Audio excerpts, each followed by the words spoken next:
We had a very good session, I should say, and a very successful trip in Portugal and even better in Spain.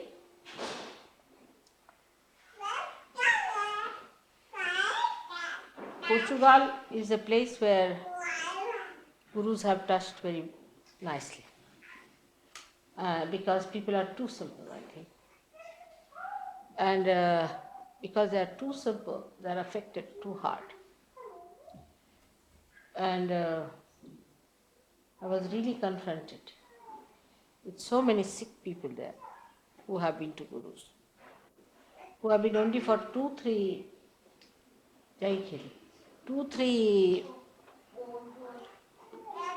years with that, are badly affected. And surprisingly, how the whole thing is exposed, that we may be able to do much better in Portugal. Now the Portuguese people get a lot of wine, they drink a lot. They really drink. I mean, they have all kinds of wines in their country. It's a very big problem of that place is it has many wines. And I think the drunkenness make them extremely lethargic. And that lethargy brought down that empire. You can see it's a very huge place. I mean, the buildings, if you see, are very beautifully done. Lots of buildings with lots of architecture. And all that is like a desolate place. The reason is the people who were at a time quite affluent, were doing well, gradually unemployment started settling down. Lots of strikes, just the same thing as I feel is happening in this country. And unemployment and amounting to starvation. First they used to get doles and all that as we get here. Gradually it stopped. Now it's so bad that all of them have to depend on their parents. There's no way. They have no source of income. Very few industries. It's one of the poorest country in the whole of Europe. That made me think about England. That we have to know that this country also may face a phase if we do not get up now. You see, it's all right to divert your attention to Falkland and all that, but it cannot feed you. So we have to understand, all the Sir Yogis must understand, that they all must have some sort of a degree or something on the paper. That's a very important. And though you are all realized souls, and you are spiritually so endowed, everything is there. But you have to think of the whole. If the country completely goes down in its production and its capacity to activate itself, you will go down too. So your attention should be now, of course you should not be materialistic, but towards putting more activity into you, even in Sahaja Yoga, in meditating, in working it out in yourself. So lethargy is not going to pay. And this is one thing, is such an inertia that exists, that unless and until you really put in complete willpower, this inertia may not be combated, may be very difficult, of a very dangerous time. And please, you have to be patriotic about it, and you have to think about it. After all, you are symbols of the English people. Whatever works out in you will start working out the rest. So how you behave towards yourself and towards the general atmosphere is very, very important. Now towards Sahaja Yoga also, the attitude has to be understood very clearly.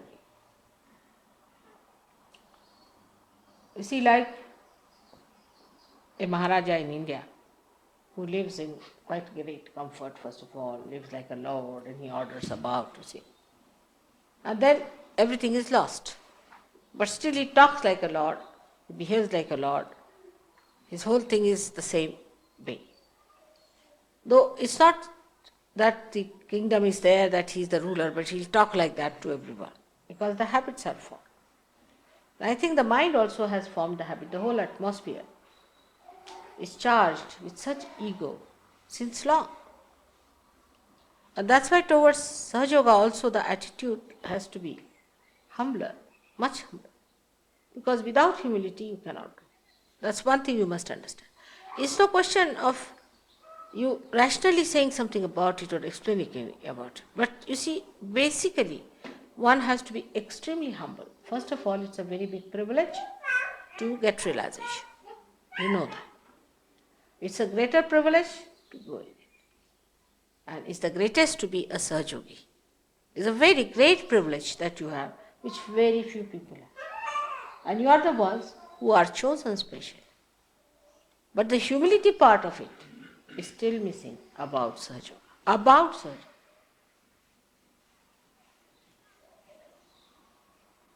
Like we should ask, make me a better Sahaja Yoga, a humbler Sahaja Yoga, a compassionate Sahaja Yoga, a sweeter Sahaja Yoga. Dissolve my. This is very important, we must understand. Because whatever works out in you will work out in this country. Arrogance is something that with ego you can never understand you have been arrogant. The way you talk to others, the way you behave towards others, you will never understand because there is ego. If you are standing in the darkness, the light is there, but it is covered with something. How will you understand where is the light?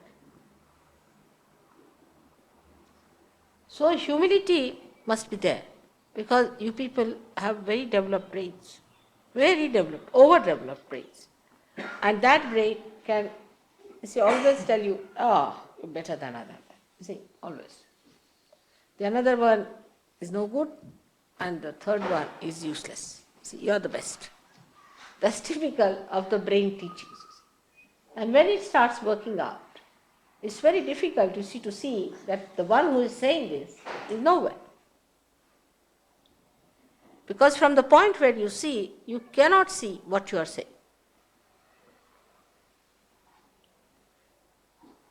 What you see is the whole thing as if you have to command it. You have to ask for it.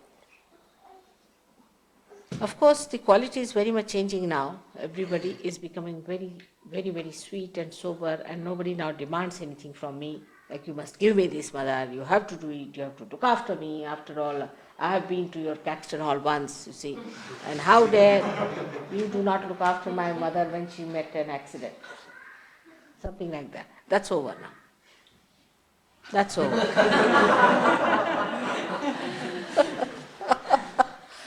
The quality is improving now.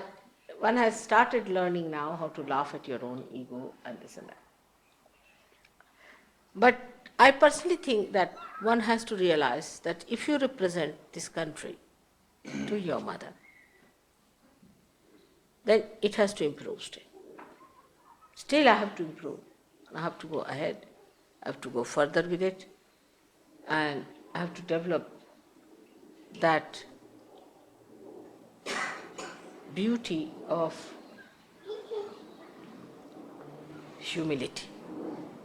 Like in Portugal, they told me, Lord Byron, whom I think to be a useless fellow, absolutely good for nothing, and I regretted every minute why he was created on this earth, he went and said, thank you, thank you. He went and said, Sintra is a very beautiful place. Sintra is too good to be wasted on Portuguese. It should have been for Mr. Lord Byron, whosoever he may be. Just see, typical. And it pinches everyone, everybody feels. But think, if you are the person about whom it is said, this is called, all right. So one has to develop a kind of a humility that I have to still receive. Come forward, come forward. I have to still get it. It has to work out. Now, when it comes to that kind of an attitude, then you turn round. Turn round upon yourself. What have you done for Sahaja Yoga? One question. Simple question. What have you done for Sahaja Yoga?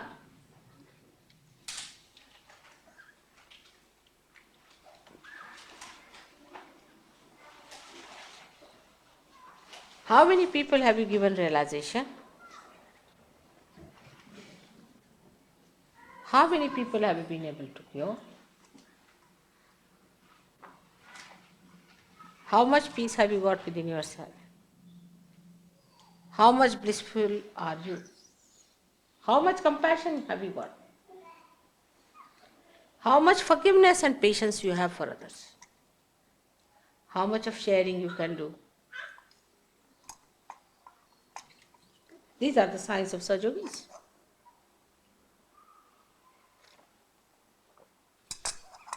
That you break your shell, you become the collective. How much do you understand others? And how much do you understand giving others? What have you given to others, even on material level? Let's see.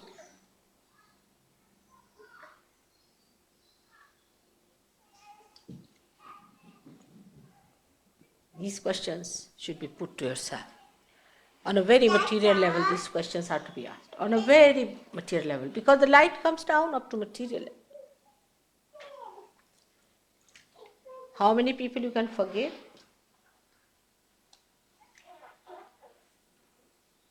You are realized soul. You are prophets, no doubt.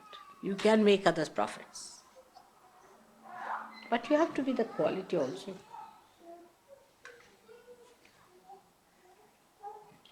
The quality of a prophet is his nobility. He's so noble. The nobleness, in comparison with other people who are not realized souls, he is nobler. He is more dignified. He is much more forgiving. So the whole way of dealing with others will change. He is obedient.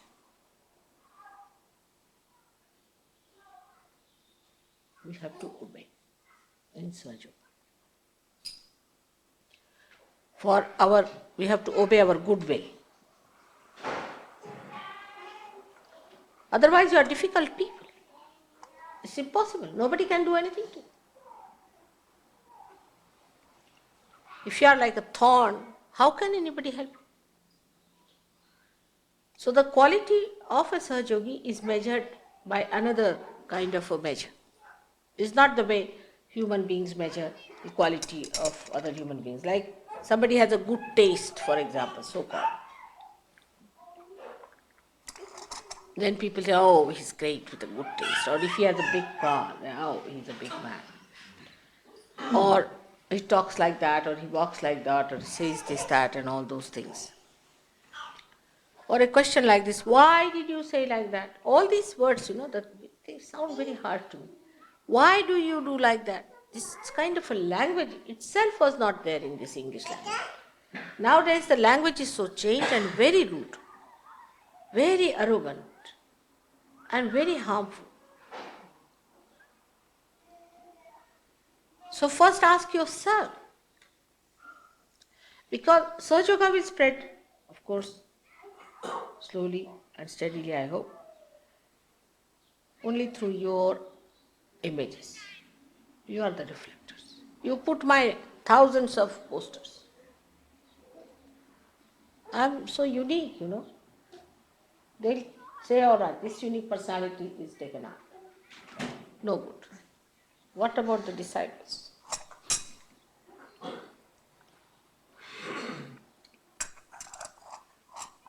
So, actually, whatever is in the lower level animals is important. Like in lower level animals, the king is the one, say the tiger, has to kill an animal, big animal. It is he who only can kill.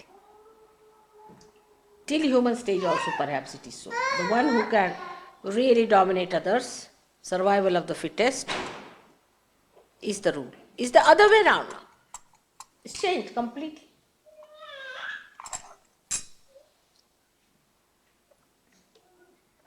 How much free you are in your ideas, or you are still identified with old ideas. But free doesn't mean abandonment by any chance. Freedom means you respect the freedom of others. First and foremost thing of freedom is that you must respect the freedom of others. Even God respects your freedom. He cannot give you realization if you don't want it. You cannot force it. So respect the freedom of others. But that does not mean while respecting the freedom of others, there should be abandonment. If somebody is abandoned in Sahaja Yoga, he goes out of the circulation of Sahaja Yoga. It's not coming in so important. I have told you 100 times. It's the throwing out part of it, you see. Sometimes I feel I should give you some glues to stick on. Maybe the wheel can turn very fast and some of half-baked may be thrown out back again into the oven. So, I feel in these countries where I went, Spain, they call it Spain still half developing, Portugal developing. I don't know what you think about Italy, whatever it is called. Very humble people. Very humble from the very first day. Anyone who comes from the very first day, they are very humble, and because they are humble, they are sensitive to me. Because you have to be really very humble to be sensitive to me. That's a fact. Because I am too simple, naive, as if I do not understand anything. I look like that. As if I have no knowledge of anything. Very simple woman, talks in a very simple way, is very friendly. All right. So to understand me, you have to be extremely humble.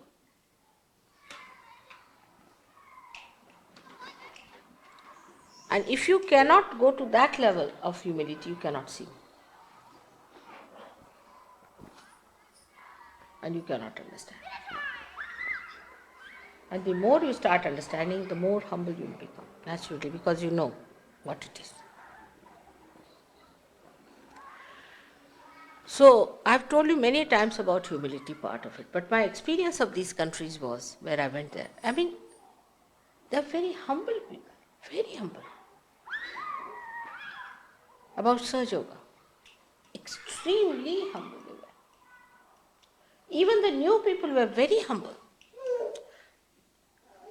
Spanish people, same thing, extremely humble. You see, Don had told me that they have an ego of a bullfighter, but the one who came this time was so humble, I was amazed. Even if I could touch them, that was sufficient for them. Nobody pulled my hand, nothing.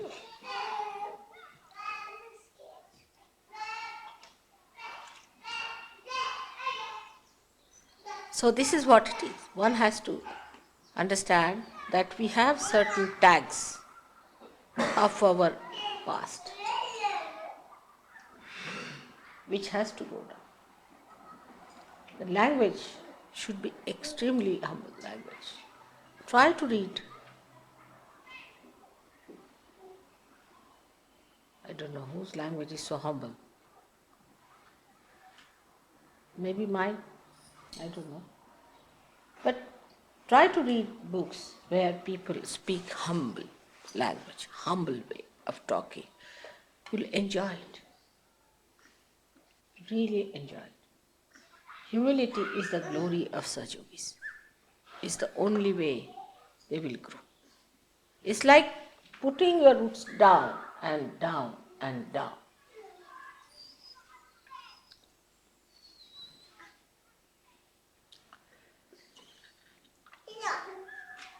The people who went from here were themselves amazed at the humility of the people who were there. Very much amazed. The way things are working out there, the way they helped us and did everything for us. And I'm sure now in Spain we'll have a very nice, very, very nice center. Of course, the ambassador is a very, very humble man, you know him, too humble. And he might be coming here, and one day I want to call him here to the ashram also. He and his wife will be here. So the ambassador was very sweet, and he called to me to his house, invited, and he had a nice tea party. He called Indians and everything. And Indians were, they asked me for one thing. It will be shocking. They said, "What about something to depend upon? See, can we have your photographs or something? It must be having some vibrations. Should we use your photographs for our worship?"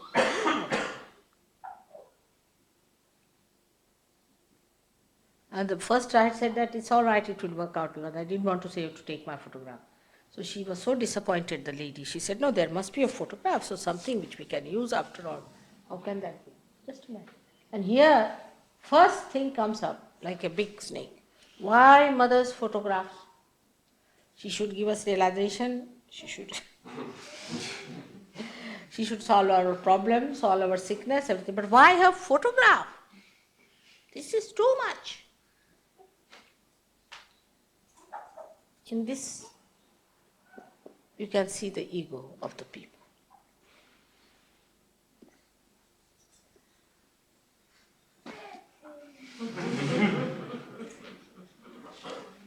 So sweet.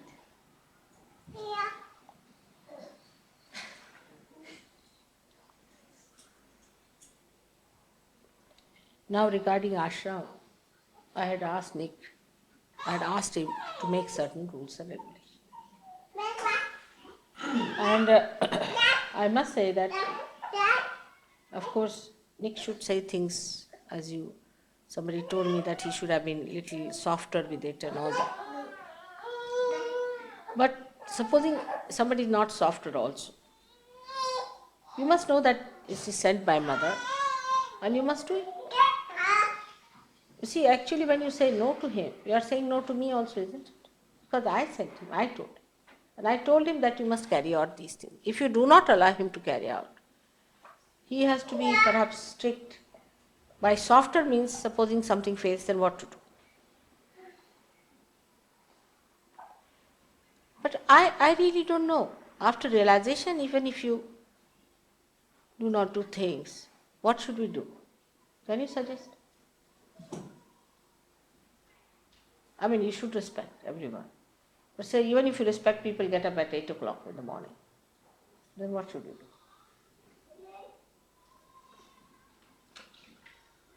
What should be done? You just tell us. John?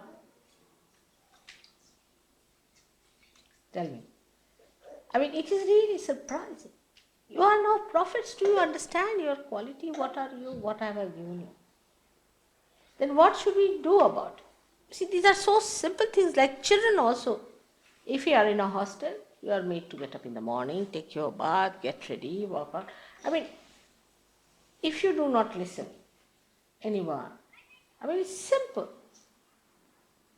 Then what should one do with prophets?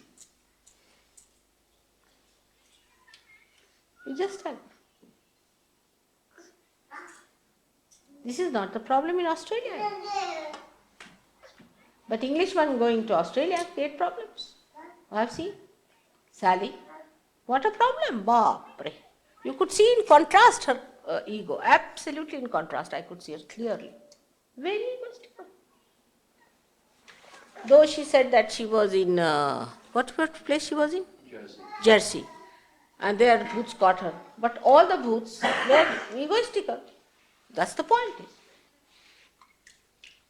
Such a contrast, If we have to move as one body, and you are enlightened, part and particle of the same body. Supposing this finger says, no, I will not do it. Now somebody is, say, putting a big attack or something, and this hand says, no, I will not work out. Then what to do? Actually, it's a very big dilemma for me. Because a hand which is forced to do it will never do it properly. If you don't force it, then what happens to that hand? I mean, just see, the diligence is very important. We should not take things for granted. You see, we take ourselves for granted, everything for granted is not proper. We have to work hard. We have to work it out ourselves. You see, even if you have 10,000 surgeries, say, what is going to happen? The quality is so poor then, isn't it? You have to get up in the morning, do it meditation, you have to grow. You have to grow still much more. And you are so very few. I have to use you only. Of course, nobody can force you. And even if you force, a forced labor is not going to help in Sahaja Yoga. That is, you take it from. It cannot. So these people are where do they stand? Now, anyone you tell the job, say Warren was in Australia. There was jealousies about it, terrible jealousies. Why should he tell me? But because there's nobody to tell you within yourself. That's the problem, is it? So that which is sleeping, I put it into one man. All right, this man is going to tell.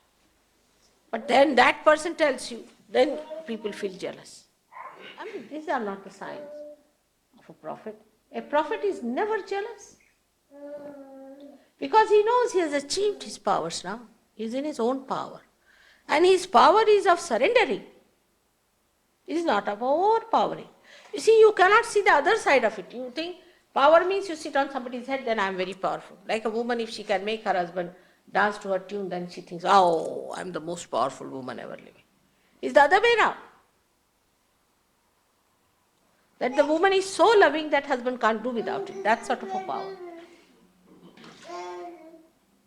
She's so sweet that the husband cannot manage without her. That sort of a power should be the power of a prophet.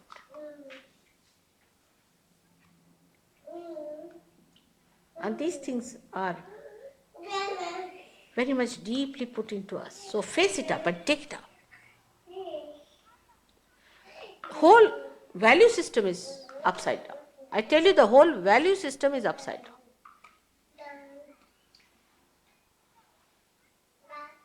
See my life, own life. As a wife of such and such, I'm expected to go into diamond shops, buy diamonds, become a big lady with heels like that, and walk with a neck like that, and do all sorts. I mean, this is the normal. It's expected. And shout at the chauffeur, and shout at the servants, and shout at everyone, and behave in that manner. I mean, that's what it is, the power is. You see, that's how the women express their husbands' positions. But the other way now is the situation of a prophet. The prophet asserts its powers through love. How much can you hate me? I love you double. Always. Whatever you will hate me, I'll love you double of that. Then what will happen? But to love, one has to sacrifice. One has to give. One has to bear. Love doesn't hang in the air. That's one thing people don't understand. Love is not only talking love or if you are a little gentle to someone is not the point. But even that bearing is a joy, because ultimately you are doing it for love. If love is the joy-giving thing, then that bearing is not much. You are doing it for love's sake. See, because love, unless and it is shared, you cannot enjoy. So first we have to be strict with ourselves, I think, will be a good idea. And loving to others. That may be the way we might work it out. By God's grace, we have a very nice place as an ashram. We might get even better places. You are the God's own blessed people. No one can believe that we could have such a nice place. But what are we willing to do for it? That's the point we should say. Don't take things for granted. I must warn. I know England is the heart. But in God's realms, one can create many hearts. Not so difficult. So more harmony should be brought in. Even you'll be surprised in France, it's so harmonious and so beautiful.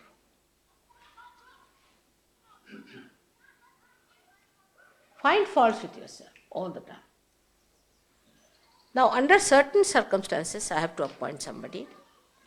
Like I would say, very personally, I would say Nick, because Nick is doing no job nowadays. He's quite a systematic person. He's all right. This thing. He has some problems, I know. You too have problems, all right? But he's the one available today. And he's the one who is going to do it. Take one case.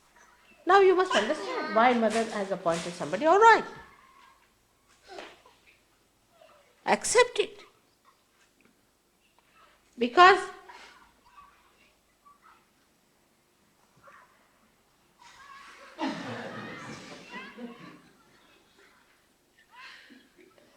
there's a big dance on. They are trying to entertain. You see, look at this dancing.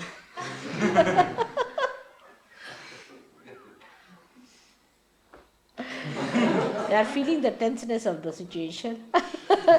So trying to entertain.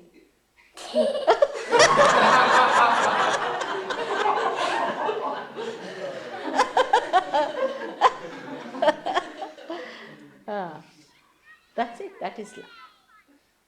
See, they want to relax. They want to relax. They want you to feel nice, to be joyous. Look at them. In the same way, we should do. I'm sure now, henceforth. I think best thing is to make some poems. That may be a solution. All right? Let's see. And let everybody start writing poems. It will be a good idea. And that will work out. I'll sing the song of praises.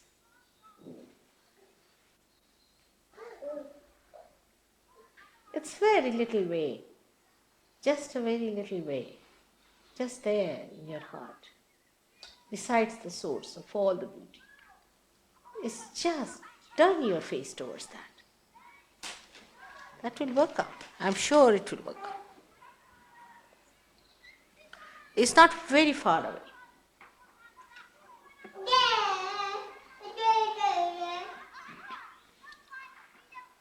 Let her also stand there, she'll enjoy.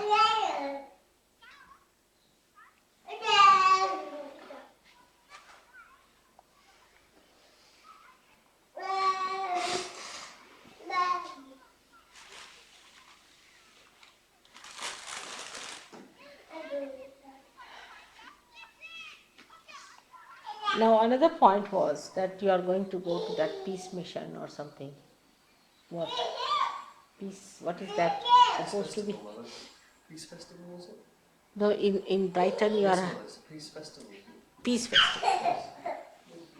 All right. And I am told Kay has written an article about it. Peace is...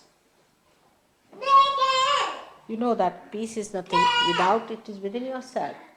And if you can feel your peace, then only you can start feeling peace for others.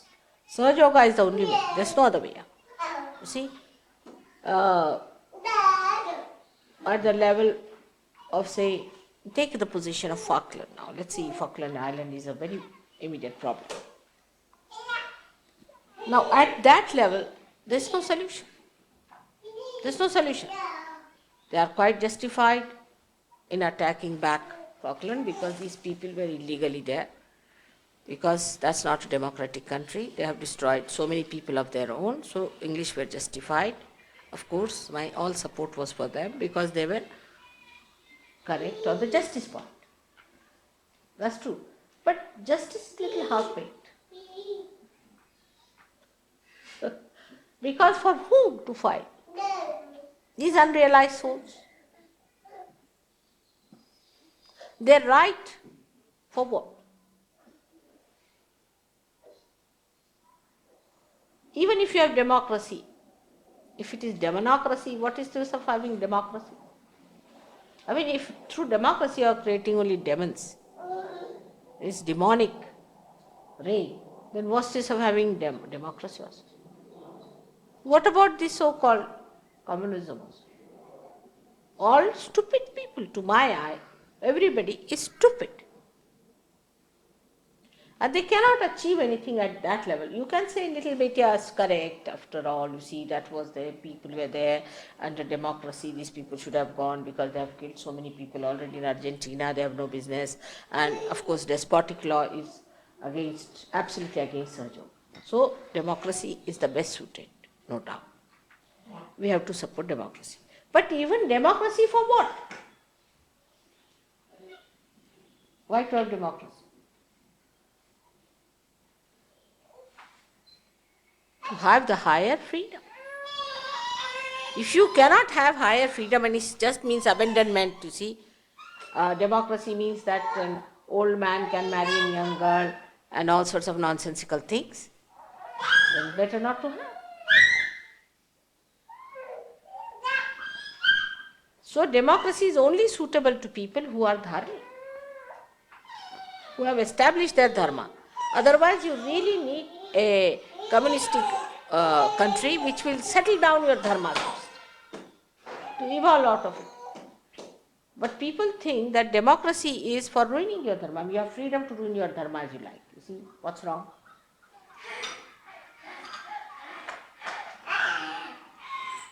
It's a very, you see, you cannot say, it's a dilemma again. I don't know which way to go. It's another dilemma. So to end up the dilemma, you have to talk to people. That though it might be justified at this time, say Falkland thing, aggression is for peace, because next time they won't do such a thing again. It's really for peace, because next time such a thing they may not try, these despots. You see. And there are all these Germans have gone and settled there, so it's a good thing. But still, it's not peace. It has killed a lot of people, this thing has happened. Why? Because people are not realized. Come in. Come inside. There's a lot of space here, move on. So all those people who come first should come on this. Can you move on this side? They're all standing there.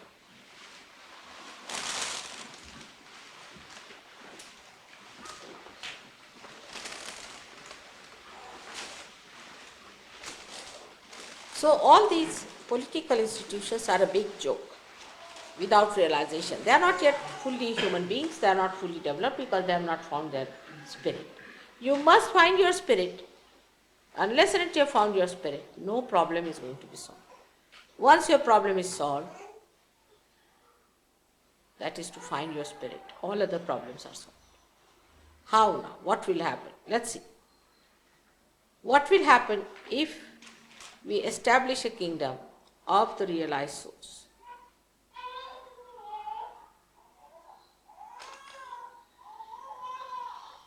Let's hear the scholar. What should happen?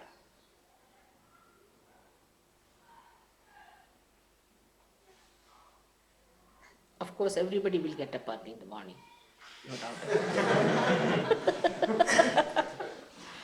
from that.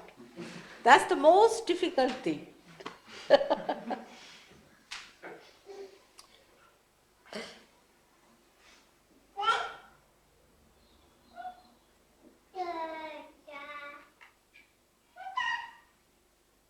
Tell me. Whatever you say will happen. So that's what I'm asking. Nobody will attack such a state. Huh? Nobody will attack such a state. There won't be any states. You see, God has not made any states. It's a madness. I tell you, when I was born, I was surprised, oh God, what has happened? See, God has not made any one of these things. It's a very different thing than what, you see, I expected. You see, God has made a beautiful land, all right, like this one sari like that. Now you have to have some design pattern. So He made some beautiful mountains and some nice, you can say, areas, and some are desert, some are, you see, to create the whole system, if you see, has worked out in such a way that you have equator and you have the sun there, so the winds start moving. You see, it's all created so beautifully. So you have different types of countries and different types of places. Now, after creating that, human beings, stupid as they are, they divided themselves. I mean, it is stupid. I tell you, really, there is no need to divide like that. So they created states. There was no need to create a state. But you see, it happened like this, that in the beginning they created state because they wanted to have a, what you can say, a hut to protect themselves, then a village, then a city, now a state. Now after state, what is the next situation? The whole world.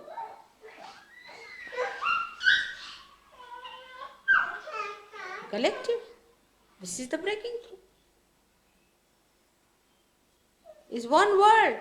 It is. I believe it. To me, it's nonsense to see it in so many. I can't understand walking in the, you see, this customs and all that, carrying your passport, that criminal number so and so.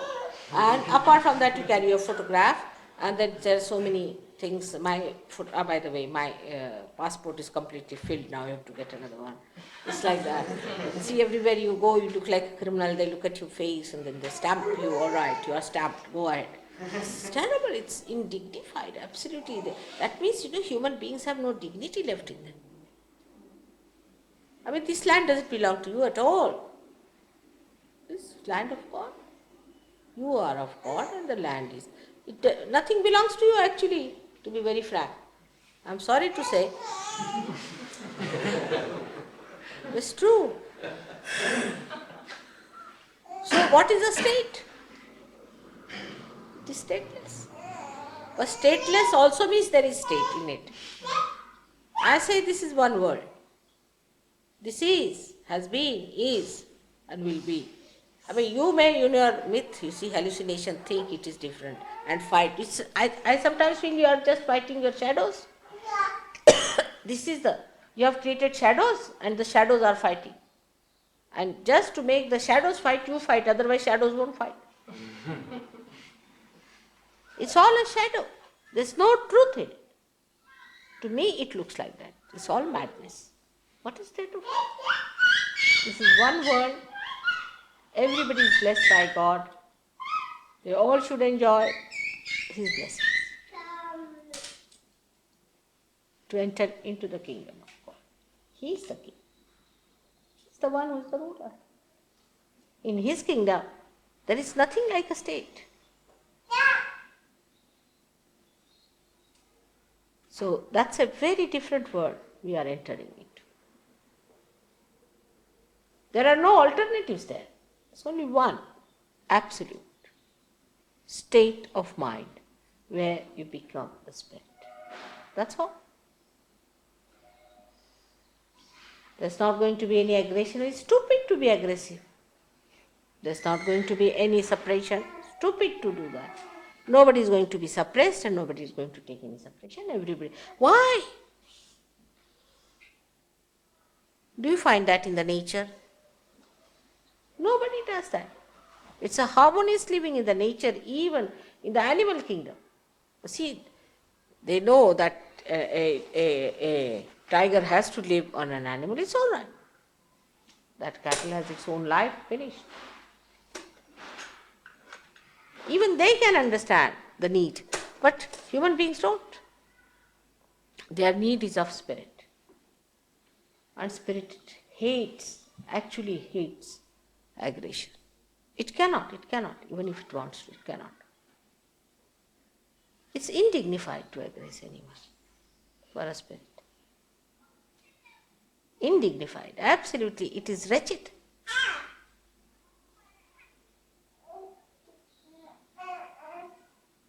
So that is what it is.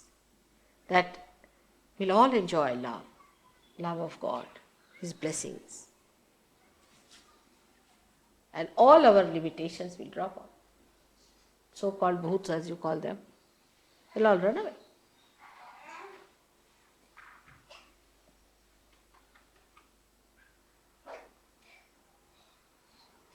It's a very different atmosphere of reality. This is all unreal. It's absolutely unreal. It's an illusion, I tell you. Because you know that Brahma, these divine vibrations, are doing everything. They are working out everything, even material things.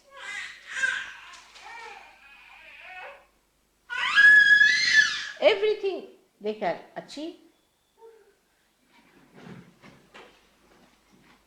Apart from that, they give you that source of joy which takes you onto that atmosphere where you exist and enjoy. All the illusions created by human beings will drop out. This is all illusion. Believe me, it's all illusion. There is no truth in it at all. But through illusion, you can work out.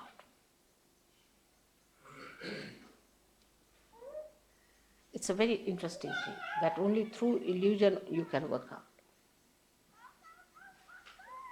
Because when I'm talking to you, I have to keep an illusion of being here. Otherwise, you won't pay any attention, you won't see me, you won't know me, you won't talk to me. So you have to have an illusion. But I know this is illusion. That's all. Living in this world, in this illusion, if you know it's an illusion, that's done. You are going to be tomorrow's citizens. No doubt. Of a very high level quality.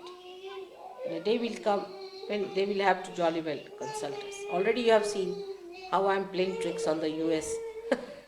Did you hear the way the lady made mistakes, the stupid things? Did you find that? I saw her photograph and I said, oh, this stupid woman, she just raised her hand. Now they are realizing, they don't know what happens to them, suddenly how they go amok. They'll all go amok. And then they will have to find out how they should be controlled. What has happened, how did it happen. All these tricks one has to play, with all of them. Now, after the last war, perhaps, people may not come out with very aggressive words, perhaps, maybe, because it would be unpopular. But they'll do such stupid things, see, to prove that they are good for nothing. All this can be done. But you must know it's an illusion, all of you, because you are different things. You are seeing through different eyes. You know what is Brahma is. So you must know. And raise your quality. Raise your quality. In normal life, supposing, see, like I'll say, that somebody is a peon, then he dresses up in a particular way. Then he suddenly becomes an officer. Then he becomes a different style. As he walks in a different way, his gait changes, style changes. So now you have become prophets. The whole thing has to change. Either you don't accept this position, but if you are accepted this position and you are paid for it, then better be that. I mean, you can't dress up like a peon if you are an officer, can you?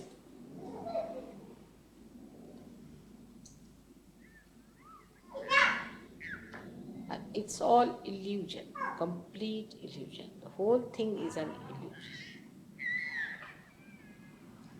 All these kings of yours and queens are like dolls there before me.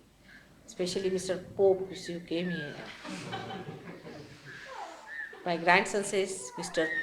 Pope came here. I said, Pope? He said, I'm sorry, pork. And he was talking all rubbish. I said, how do you know? Because all his chakras were catching. And he's supposed to be the Pope in charge. Now, Bishop of Canterbury. See, he's another funny man. I've seen him on the thing. He was agnostic about everything. I don't know, about Christ also maybe. He said, I'm agnostic. Any question you ask him, I'm agnostic. It's a very good escape he has got. You see, he's agnostic of about everything because he said it's a mystery to me. So what are you doing there? I mean, if it's a mystery to you, you are agnostic. I mean, I just don't understand how is he there. So some people have taken up upon themselves this crusade, I believe, to talk to you. I mean, how can you talk to your shadow? Can you?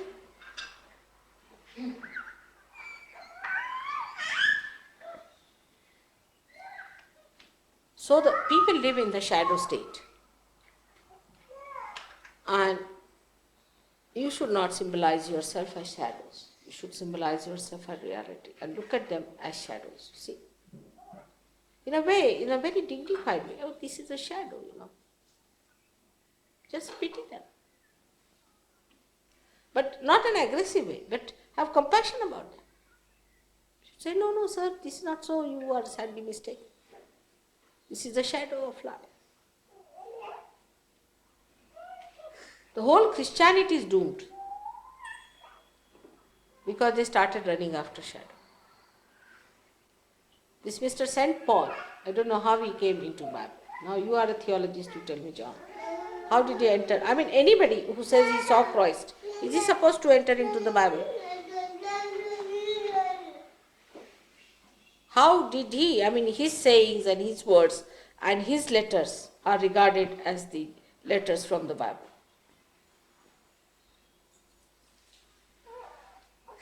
After Christ.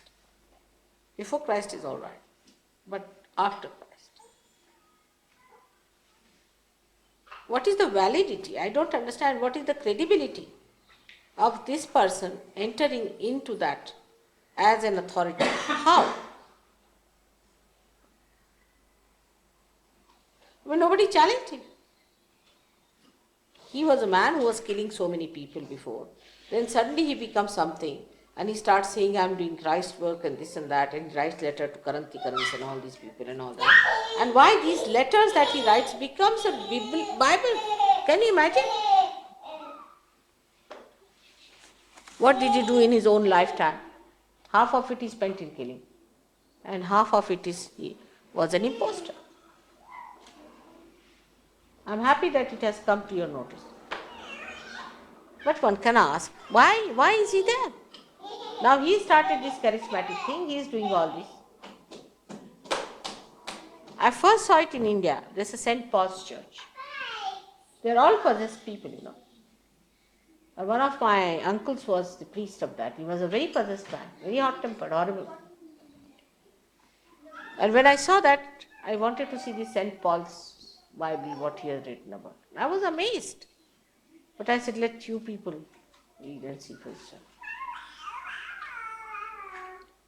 And this horrible charismatic movement is anti-God activity, absolutely anti-God activity. So, if you have to talk to the gentleman, you have to tell him about it, that it is possession. The Seventh-day Adventists and what are this Pentecost is nothing but that. Jamaicans are doing, all of them are great spiritually developed people, spiritually in the pub.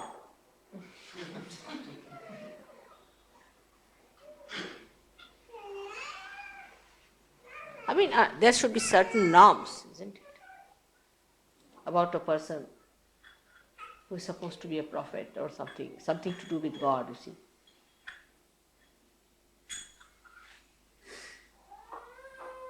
The world is coming to a position where they are understanding. But see, once they start disregarding, the danger is this. Once they start disregarding these things because they are myths and falsehood, they will disregard also God and all the truth about God. They can become communists. That's the easiest way. Then there is no return.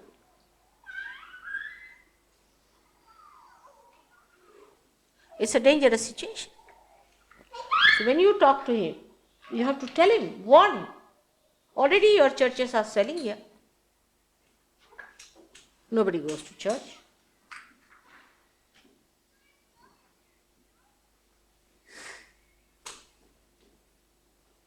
Now about the environment. They are having a meeting on environment. That too is only solved through spirit. All environment problems can be solved only spiritual if you have spiritual assent. Otherwise you can't. You try anything, it's like patching up the sky. See now, it's a very deep-rooted thing that we don't understand, that spirit is the most practical thing. You see, we think spirit, we think it's like a drunkard. No? Spiritual man is a cult. He's a drunkard. He's most abnormal. It's funny. Either he hits people or runs away from them. This is the idea we have got about spiritual person. But just see, you are spiritual. You will find it impossible to use plastics after some time. Because you will know that the plastics give you horrid vibrations. After some time, you will find it repulsive. It's all right to sit in a train for a while on a plastic coach, but to sit in your house on a plastic all the time would be horrible. And to wear a plastic coat all the time, our body will refuse. So when people will be spiritually awakened, they'll give up all these nonsensical things. So they may say, then what will happen to the machines? Now machines are for us, we are not for the machines.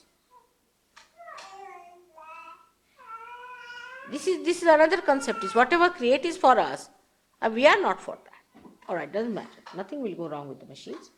Machines should be used for anything that is a public work, like for your motor cars, for your trains, trams, all public work which is outside.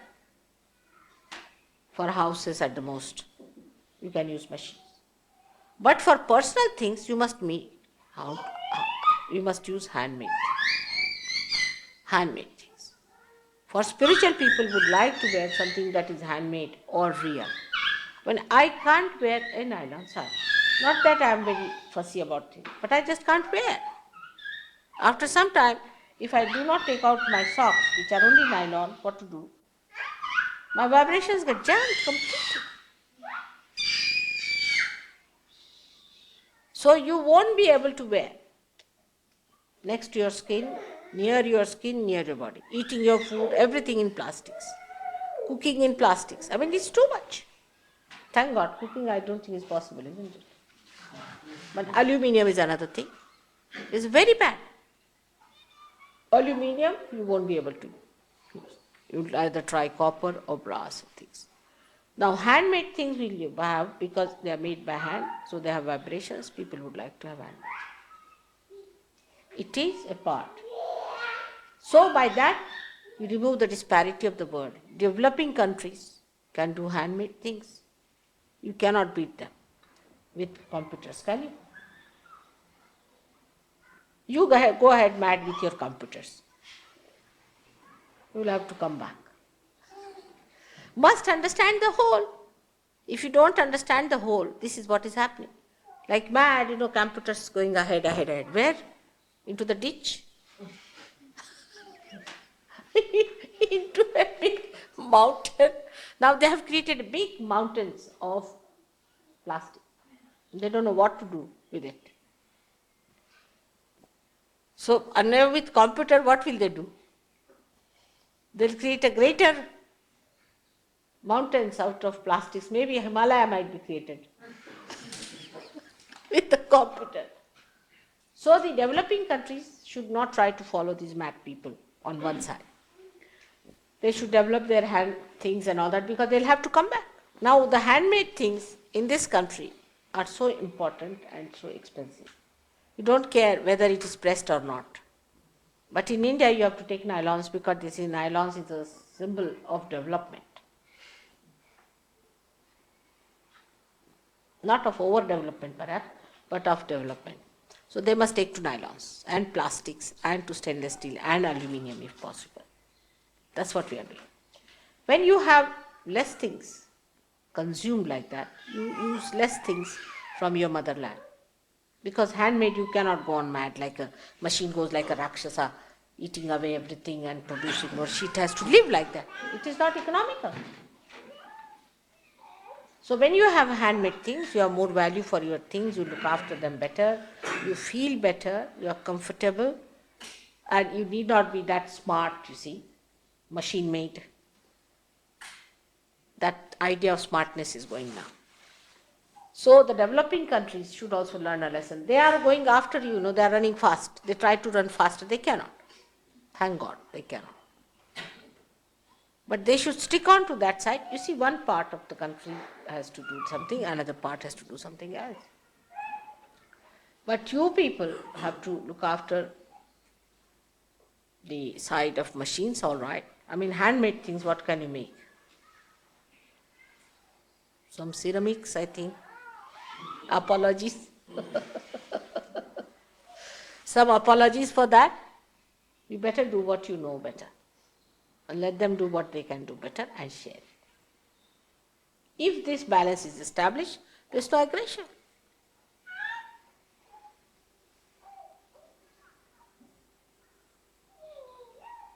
Unemployment can be solved. All the problems can be solved if you take to handmade things. We should take to handmade things. As far as possible, Sahajogis should use handmade things. I mean, not the cars, but for their personal use. Even I would say soaps that you use are horrid. The soaps that you get in England are not meant for your skins at all, for Sahajogis skin. I can't bear them.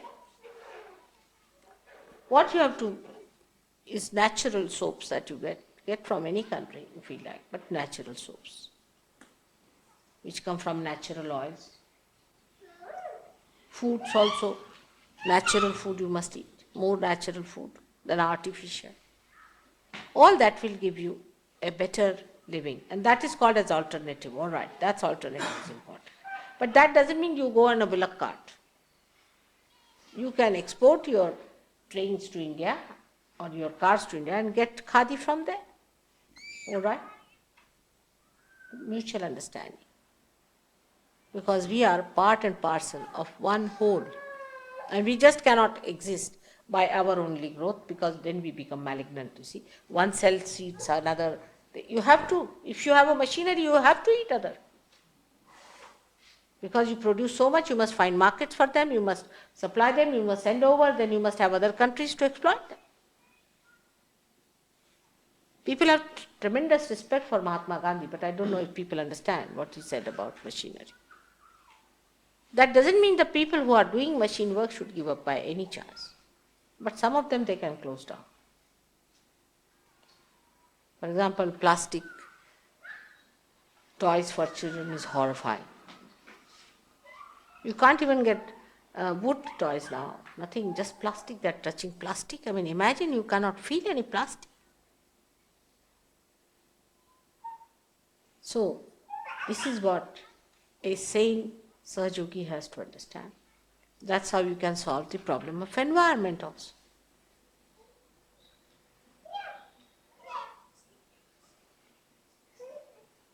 Thank God, somehow with your affluence and too much of machinery, All the Western people, I'm happy to know, even in Portugal, realize the value of handmade. But in India, if you offer somebody in a handmade thing, they say, oh God, they have no money. But stainless steel, great.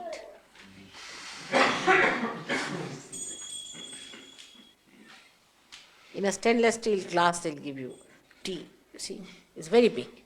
If you give it in a ceramic, what is village craft? They are to be told. But if you create a demand, they'll be all right. They'll look after their handmade thing. And here you can't do much. I've seen, you see, that neatness, that deftness is not there. That's lacking now. You lost it. Very few people have that left in them. Even if they have to cut one coat with their hands, they cannot do it. They have to use a machine which cuts 25 coats at a time. Then this problem of you have to have a figure exactly because these only can fit certain figures. You can't have your own independent figure. This is all machine-like stuff, you see. You all must have that figure, otherwise it doesn't fit it. So that is an ideal figure. So everybody works out for that. See, there's a new machinery comes up, you see, for that kind of a thing. Then new styles they come up. It's such an artificial thing. All man-made, artificial. From your democracy, your politics, to your economics, to all your so-called ideas of creativity, everything becomes so artificial.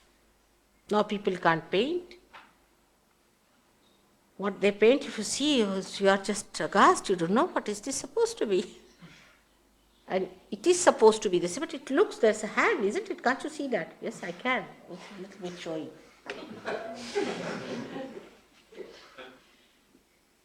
They can't do anything. We can't have Shakespeare.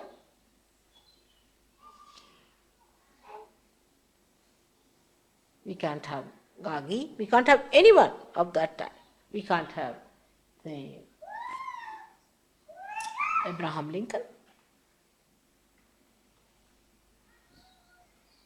We can have only machines, you see, bolts and nuts fitted nicely. You fixed, you are fixed, you are fixed, you are fixed. Everybody fixed nicely. Where will this brain go? Where will this heart go? What will it do then? It cannot collapse. I mean, as long as you are existing, the heart has to beat. So all this artificiality has to be overcome by Sahaj Yogis.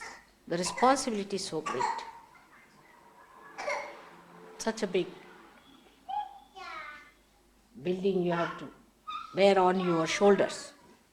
And the foundation stones have to get up in the morning.